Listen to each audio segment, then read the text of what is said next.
Mercury in the 8th house is quite interesting because it's one of the few or only planets that really thrives here inherently.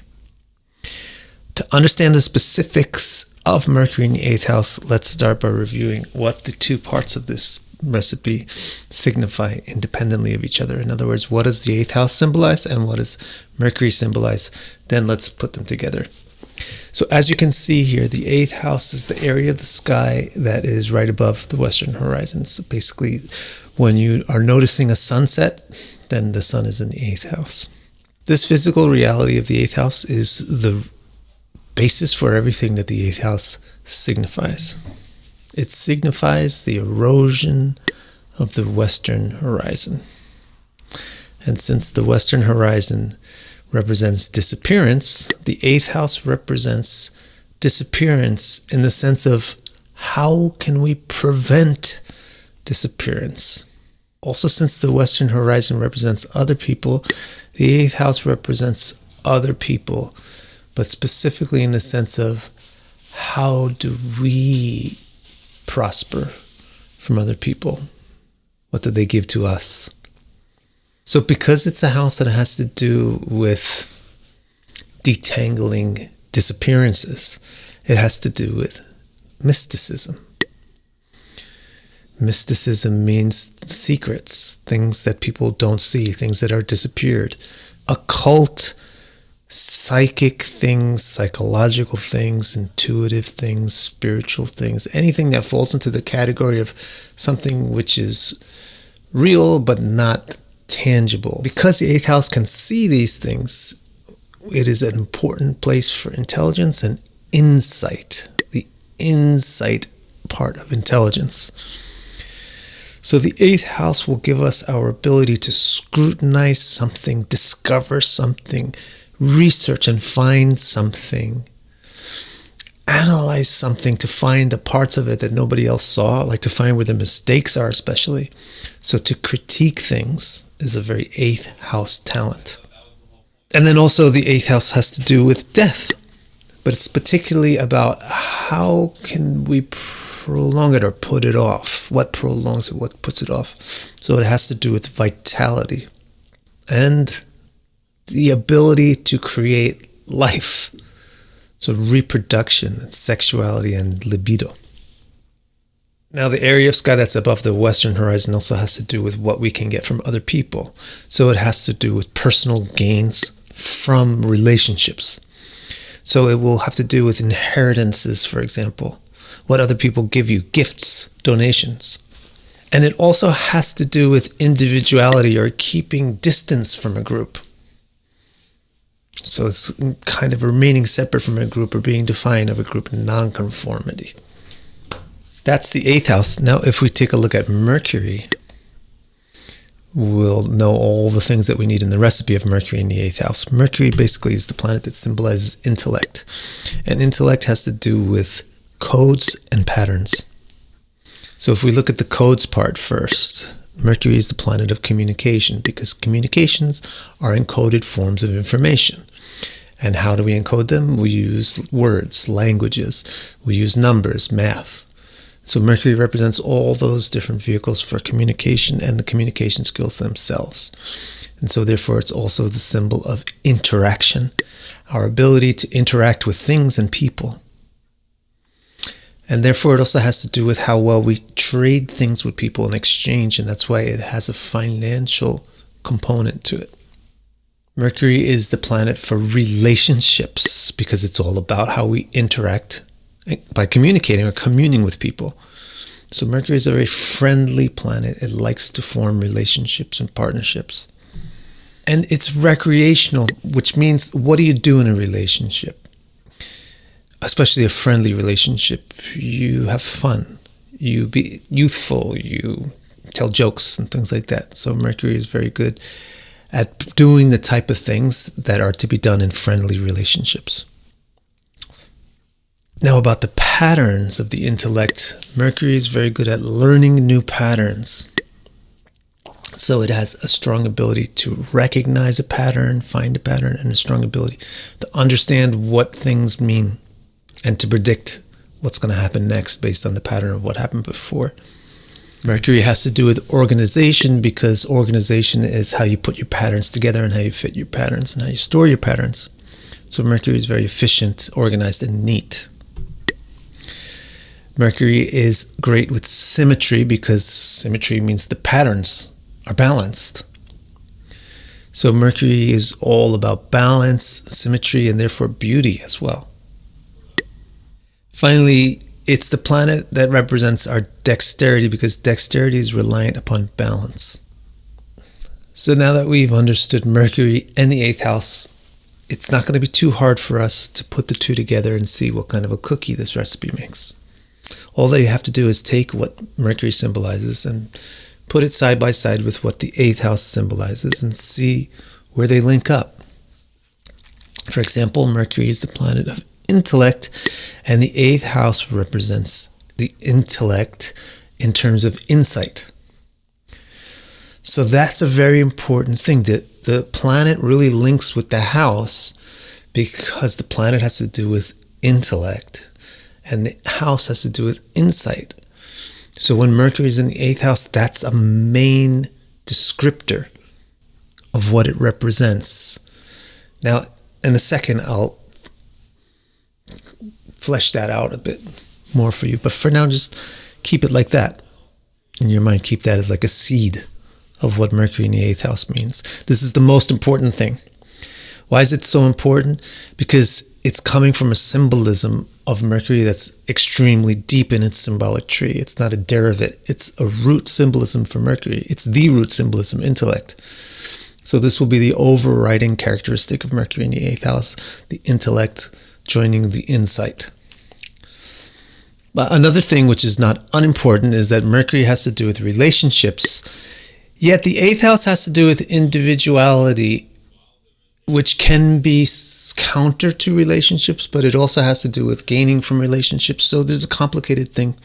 So I'll flesh this one out for you too in a second. But for now, just let that percolate or ferment in your head. When Mercury is in the 8th house, something is special about the way the person goes about relationship and individuality. Finally, I want to draw your attention to the fact that Mercury has to do with trade, and the 8th house has to do with gains. So let's flesh these three out and see a more verbose version of what Mercury in the 8th house represents. It's not really always the case that the more verbose is the better description, because the more you add verbosity, the more you take away subtlety and intuition. But if you're not sure what these three things mean yet, it's really important to get a verbose explanation of it. So let's do that now. So what does it mean that the intellect is joining the insight when Mercury is in the 8th house? It means this person has a good intellect. What kind of intellect specifically? Specifically, they have an ability to comprehend mysticism, which we can describe as they can see the unseen or know the unknown. And as a result, this person will be very comfortable in areas where people are usually uncomfortable. They'll be knowledgeable in areas where people usually aren't knowledgeable. And they'll feel at home in areas where people usually don't. So you can find them involved in taboo things or forbidden things, occult things, blasphemous things, mystical things, spiritual things, etc. This intellect would be great for doing psychology, would be great for doing astrology, would be great for doing anything where you have to, any kind of science where you're discovering things from the unknown or figuring things out that are very difficult to directly perceive. We have several people here who really exemplify this with Mercury in the 8th house. Edgar, Cayce, Osho or Rajneesh, Hugh Hefner, very taboo-oriented and also quite intelligent. And David Berkowitz, a serial killer. Well, this is also a possibility of being very comfortable with things that are forbidden or being very into the unknown. So we will look at three of these charts in more detail in a bit. But for now, let's move on and look at the second principle of Mercury in the 8th house, which is that it's the planet of relationships in the house of individuality. What does it basically mean?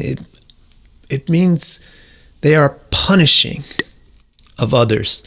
They relate with others quite well, but they tend to be the one who gains from the relationship, or they tend to be the one who dominates in the relationship.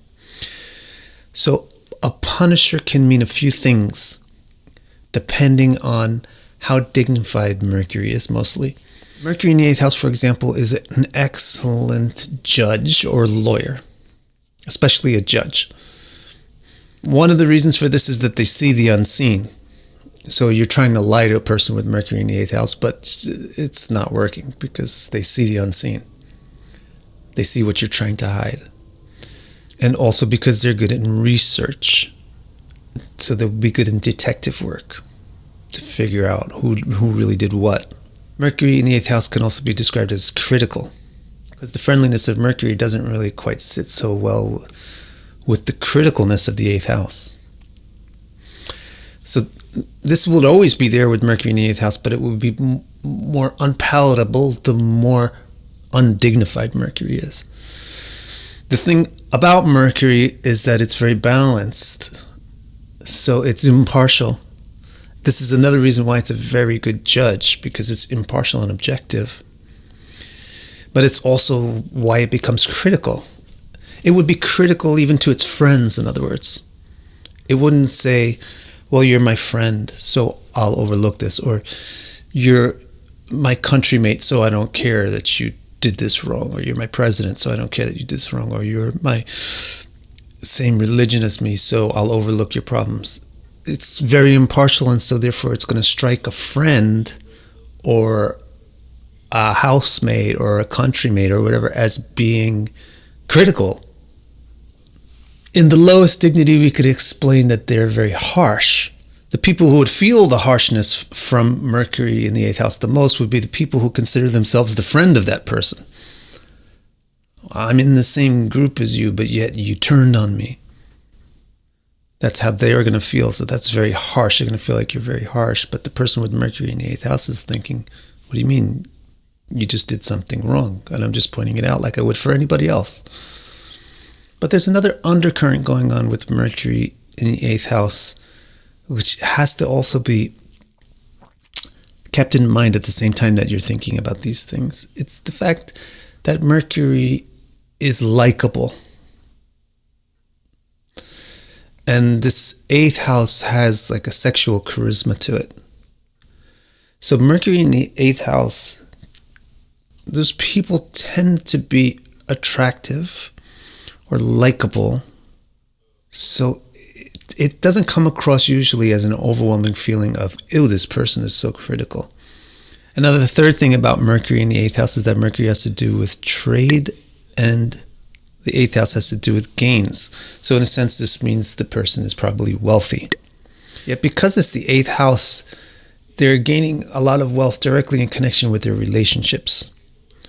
So they probably gain a lot of wealth, but also use a lot of wealth within the context of their relationships. Now, as I promised, we should look more carefully at 3 of these charts of these people with Mercury in the 8th house. I wanted to look at Edgar Cayce and compare with Osho and compare with Berkowitz. So here are the 3 charts. You can see that these people are really obvious poster children or archetypes for Mercury in the 8th house, or just the 8th house in general, because their 8th house is packed. They have about, like a half a dozen connections to their 8th house, not just from the fact that they have 4 or 5 planets there, but also by virtue of the first lord being there and the 8th lord also being there and things like that. Parivartana is being formed from the 8th house, etc. Edgar Cayce, one of the most famous psychics in history. So that makes a lot of sense because the 8th house is intelligent for the unknown, right? His 8th house happens to be Pisces, and that's always the first thing you should look at. After you just consider the house, you should say, what sign is this house? And everybody knows Pisces is also very abstract and psychological and spiritual. However, you might think, oh, it's Pisces, Mercury would be debilitated here. But Mercury is not alone here, is with Venus, who's exalted. And so that exaltation causes a special condition on Mercury's debilitation called Nichbhanga. Now, the strongest conjunction to his Mercury is between Rahu and Saturn, who happens to be the sixth lord. Well, the conjunction with Rahu is very telling. Mercury's conjunction with Rahu makes a mind an intellect that does not operate normally and doesn't even really comprehend how it operates because it's making leaps and skipping the logical steps in between the leaps. That's part of the nature of Rahu, the node, is to connect things without connection between the intermittent steps. And then the sixth lord is very kind of problematic and critical as well. So this insight potentiality of the eighth house is highlighted by the fact that this sixth lord is also present here. So what you see here is that Mercury is in this eighth house with a Nichbhanga yoga, which makes it kind of emulate an exaltation, in a Viparit Raj yoga because the eighth house is involved in a house exchange with the sixth. So it's a very, very powerful Pisces eighth house packed up with planets, including Mercury. And then outside of this eighth house, the only planet in a Kendra is his moon, who's exalted. So you can really see that there's going to be some kind of mental focus to this person. Mental, psychological, emotional focus to the person. So you can take what you see about his eighth house and make sure that you put it in the context that this is a moon dominant chart. It's not just an eighth house dominant chart, it's a moon dominant chart. So you're going to get the psychological or psychic effects from the eighth house. Now let's compare this with Osho's chart. Osho is the famous controversial cult guru, sex guru from the 70s. Also known or originally known as Rajneesh.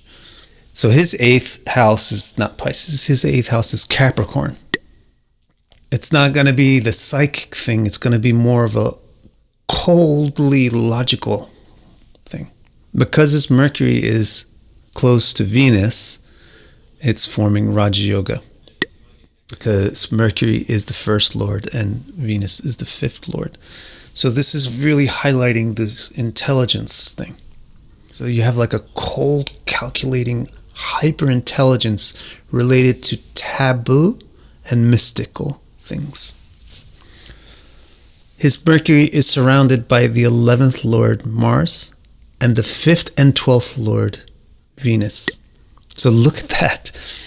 As you know, the 8th house is a sexual house. Then Mercury is here, and on one side is the 11th Lord, which is also a sexually relevant house because it's the house of pleasure.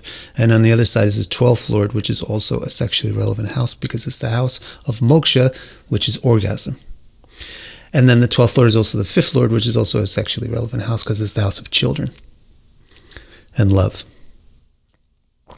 And furthermore, those two planets, the 11th and 12th Lord, they're Mars and Venus, the two components of sexuality. On top of that, the 3rd house and 7th house have Parivartana Yoga. So those are the two kama sthanas. Those are the two lust houses or the pleasure houses or sexual houses. So let's see him like this. There's this coldly calculating, very intellectual type of person who's amazingly hypersexual. That's what this 8th house is telling us. So that describes Osho to a T. And now let's finish up by taking a look at Berkowitz. Berkowitz was a satanic serial killer, I believe, some kind of very bad dude. Here's his 8th house. It's Gemini. That seems a little odd. So Mercury and Gemini should have a good dignity. But you see, it has a very strong conjunction with Mars. And Mars is, of course, angry and violent.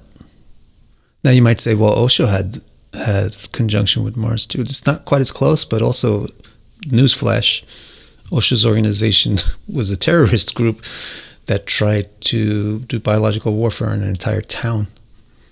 What's unique about Berkowitz is that his Mercury in the 8th house is bracketed by malefics. He has the Sun on one side and Mars on the other side. Osho doesn't have that. He has Venus on the other side.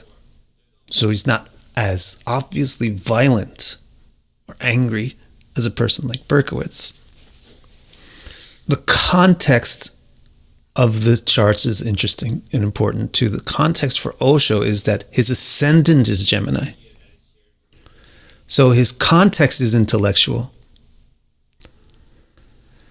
Whereas for Berkowitz, his ascendant is Scorpio, which is prone to anger. And it's not just any Scorpio ascendant, it's a Sunday ascendant, which means it's just on the border.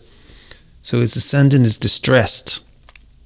And then he has all this stuff happening in his 8th house. But the real thing for Berkowitz that you please, if you only pay attention to one thing, this is the one thing about criminals.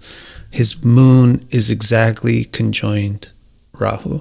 This happens in 9 out of 10 cases of people who are seriously deranged.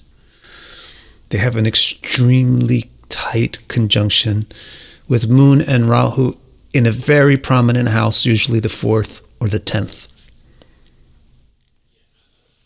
So that's the context in which he has Mercury in the 8th house, bracketed by malefics, close to Mars. If you want to understand the whole context of your chart, the soil in which your interpretive seeds grow, then visit my website, vicdecara.com, and click Readings. My complete chart report explains each and every nook and cranny of your chart and will keep you occupied in self-discovery for years. I also have 2 groundbreaking new reports. The first of these, Your Nakshatra, organizes your active nakshatras in order of their importance to you and presents the fundamental interpretations for the planets that occupy them. And the newest report, Star Strength, uses a system called Tara Habala to unfold 90 interpretations of the nuanced relationships between all the planets in your chart, which paints a rich and detailed picture of how your various strengths cooperate or compete with each other. Order these or any of my reports and accelerate your journey to deeper self-understanding.